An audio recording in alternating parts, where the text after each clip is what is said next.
After 50 years, an Owatonna man is behind bars in connection to a cold case homicide. In February of 1974, the body of Mary Schleus was found in rural Springbrook Township, Wisconsin. The University of Minnesota grad student had been hitchhiking to Chicago for an art show. Dunn County investigators arrested 84-year-old John Miller for murder. John Lordson explains how they caught him. When confronted with the evidence, 84-year-old John K. Miller confirmed his involvement with Mary's homicide.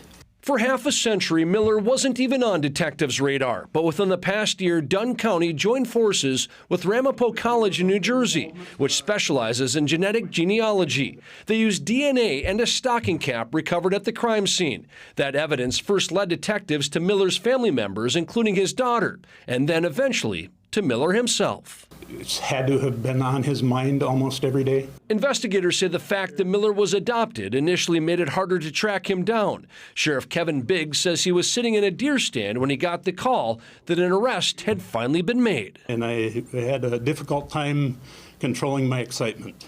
Jack and Mary Dodge are also relieved. We were sitting at the kitchen table last night and we got a call, and he said they arrested somebody, and we went, woohoo! Yeah.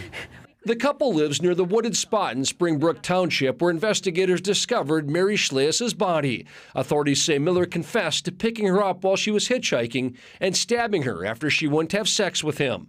They say he then exited the highway and drove to this road to try and conceal his crime. Jack and Mary's neighbor Denny Anderson happened to be driving by as the suspect was leaving Mary's body in the snow. He alerted authorities. Denny's saying when he went by, the guy was just staring at him when he drove by. He said he'll never forget the look on his face. The 84-year-old Owatonna man was taken from his apartment to the Steele County Jail while he awaits extradition to Wisconsin.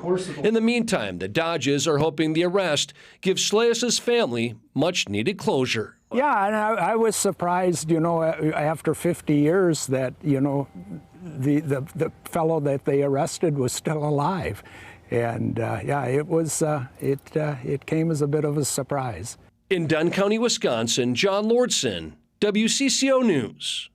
Dunn County authorities and the college plan to speak on Monday and have more details on how genetic genealogy led them to Miller.